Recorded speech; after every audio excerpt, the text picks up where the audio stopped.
Right now, there are people sitting in a quiet bedroom in North Dakota covering their monthly expenses by betting on tomorrow's rainfall in Tokyo, Right. all while, auditioning for a global record deal without ever making eye contact with a single human being. It sounds like science fiction, but it's happening.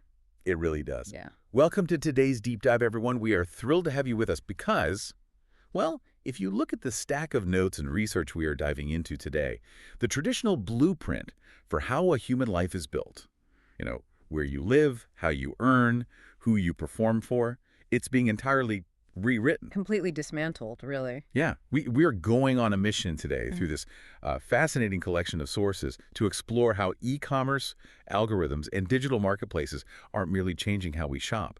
They are actively architecting an entirely new kind of lifestyle for you and everyone else. And that's the key distinction. We aren't just looking at random tech trends here. Okay, let's unpack this, because the terrain we are covering today sounds wildly disconnected at first glance. I mean, we have notes on weather betting platforms, digital singing auditions, and some very unexpected epicenters for advanced artificial intelligence. Right. They seem unrelated. But what's fascinating here is how the underlying theme of all these disparate sources is the systematic removal of traditional physical barriers. Walls are coming down. Exactly. If you look closely at the data, whether it's a barrier to generating revenue, a barrier to expressing a specific talent, or just the literal geographic boundaries of where a person has to reside, technology is fundamentally dismantling those walls. We are looking at a unified shift in human behavior and geography. So to really understand this new lifestyle, we first have to look at how it's actually funded, right? The economics of it all. Always follow the money.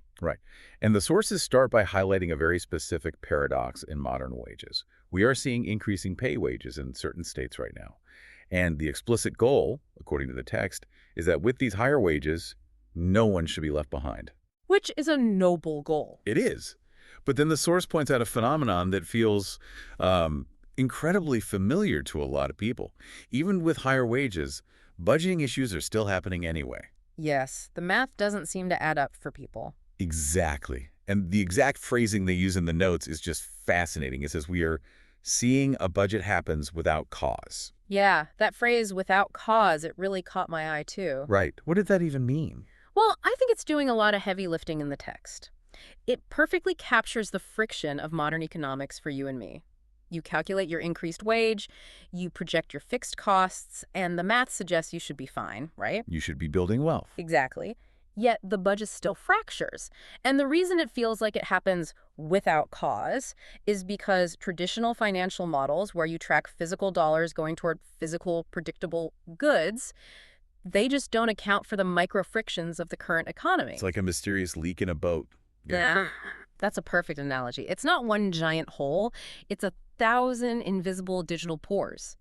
The subscription creep, the algorithmic surge pricing, the hyperinflationary bursts. Your money is leaking, making traditional budgeting feel almost obsolete. So you're in a leaky boat, and the sources offer a very specific, honestly somewhat aggressive solution to this unexplained budget erosion. They suggest getting into trending products in e-commerce. Right, leveraging the internet to patch the holes. Yeah, but I have a hard time accepting that at face value. I mean, is chasing trending products actually a sustainable way to plug that leak? It sounds exhausting. It really does. To me, it sounds less like a stable lifestyle and more like you're just being forced into this relentless hustle. Yeah. Like you're trapped in a cycle of guessing what random item the internet might temporarily care about today just to survive. It is entirely reasonable to view that as a treadmill, and for a long time it was. But we have to look at how the mechanics of e-commerce have evolved. 10 years ago, selling trending products required holding inventory, managing a physical supply chain, taking on massive upfront risk. You needed a warehouse. Exactly. Today, the infrastructure of e-commerce allows individuals to act purely as the connective tissue between a manufacturer and a consumer. E-commerce has actually shifted from being just a side hustle into a highly responsive primary lifestyle stabilizer. It's just more about agility now. Yes. When the fixed wage fails you, when the budget breaks without cause, like the text says, the ability to instantly pivot into whatever trending product is out there is how people are managing to stay afloat. Okay, so e-commerce is the patch for the leaky boat. Yeah. But even if we accept that, the sources introduce another platform that abandons the physical product entirely. Right, this is where it gets really wild. It's a digital marketplace called Polymarket. And the text describes Polymarket as a place supplying almost anything from anywhere. But the exact example they give is what really caught my attention. Oh, the weather example. Oh. Yes. It literally notes that you can think it will rain tomorrow and collect instantly. Yeah, we are crossing the Rubicon here from traditional commerce into something entirely different. I mean, wait, really? Just betting on rain? Literally just the weather. In a traditional e-commerce model, commerce is the exchange of a tangible good. Even if you are just drop shipping a trending product, a physical object is moving from point A to point B. Someone gets a physical item in the mail. Right. But Polymarket operates on a completely different mechanism. You aren't buying an umbrella. You are transacting on everyday real-world outcomes. You are monetizing a hunch. Exactly. You are literally turning your personal intuition of that physical world into something you can trade. Precisely. And this redefines the whole concept of commerce for this new lifestyle. We aren't just buying physical goods anymore. The new lifestyle involves observing a pattern in global weather, political events, or pop culture, and just instantly interacting with a marketplace based on your intuition. That's wild. But if platforms like Polymarket allow us to completely bypass the physical limitations of traditional commerce, the digital world is also letting us bypass our own internal psychological limitations. Right, the human element. Yeah, the sources move from economics into human performance, and they drop a statistic that is just staggering to me. It says that more than 1/4 of people suffer from stage fright. A massive chunk of the population. Over 25%. That's a lot of people. It really is. But the crucial detail the text emphasizes is the actual mechanism behind the fear. It explicitly states that this stage fright is not because they lack the ability to do something. Right, it's not a talent issue. Exactly. It has nothing to do with a lack of ability. It is entirely because the audience itself frightens them out. The physical presence of a crowd is incredibly intimidating. Evolutionarily speaking, standing isolated in front of a large group of staring humans triggers a massive stress response. I'd be terrified. Most people are. And for centuries, the entertainment industry has basically filtered talent through this one specific psychological bottleneck. If you had a generational singing voice, but your nervous system couldn't handle a live audience, well, your talent was irrelevant. The crowd was the gatekeeper. Exactly. Well, here's where it gets really interesting, because the sources highlight this platform called Universal Starsis. Right, the online auditions. Yeah, it's a space dedicated to holding an online singing audition. And the explicit promise, according to the text, is to ensure people don't miss out, providing a chance for their song to go viral. By entirely removing the physical audience from the equation. Yes. It's like a one-way mirror. Think about a normal live audition. You walk into a room, the acoustics are intimidating, and you have judges or a crowd just staring right at you. Giving you immediate, often judgmental feedback. Exactly. But Universal Starsis severs that feedback loop. The creator gets to project their talent into a camera lens in the safety of their own bedroom. The audience is massive, but invisible. Right?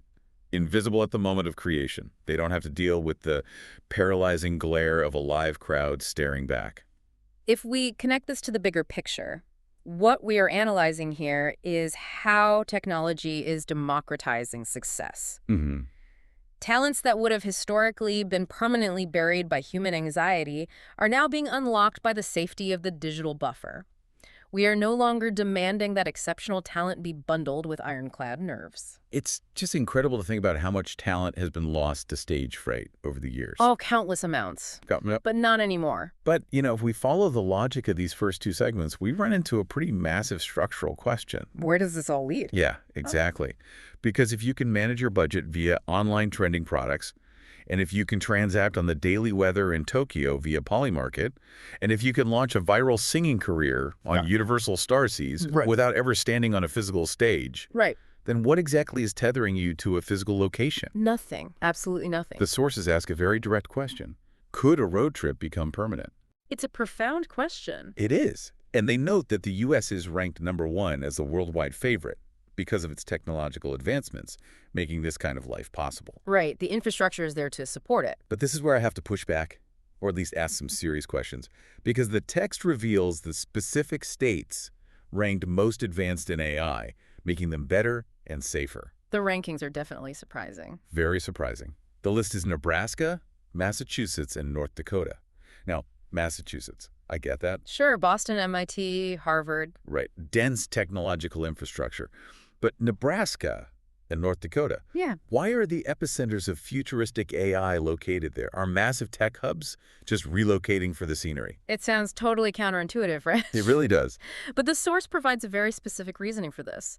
It explicitly states that their climate and environment soothe well with the fast pace of these new lifestyles, making their mark. Soothe well with the fast pace. I mean, that feels almost contradictory. You have this highly advanced AI, people trading global trends at lightning speed, and they want to be in quiet, wide-open spaces. This raises an important question, though.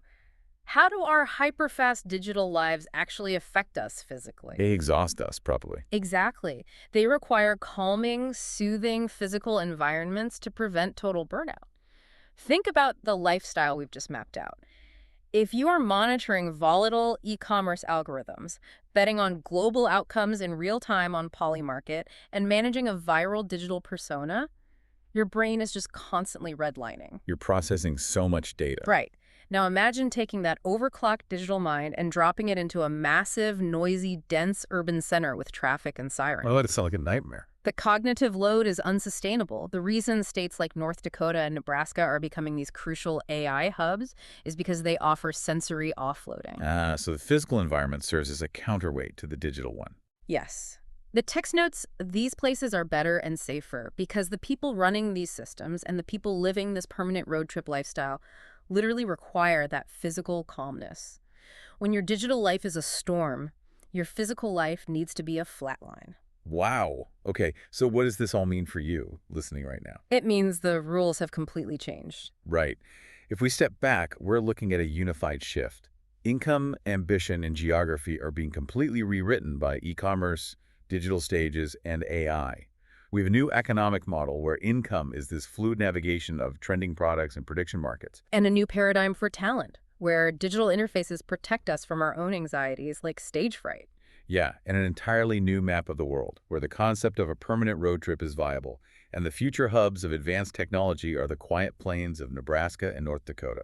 Understanding these seemingly disconnected notes, from weather betting on Polymarket to North Dakota's AI dominance, gives you a crucial edge. It allows you to predict where society is moving next, long before it becomes obvious to everyone else. Which leaves me with one final provocative thought for you to mull over on your own today. We've seen how digital structures can replace everything from the local storefront to the physical concert hall. Right. But if our income is purely digital, and our audiences are entirely virtual, and we are living on permanent road trips anchored only by soothing climates in AI-safe states, will the very concept of a hometown soon become an outdated historical artifact? A really fascinating thing to consider. It's a brave new world out there. Thanks for joining us on this deep dive, everyone. See you next time.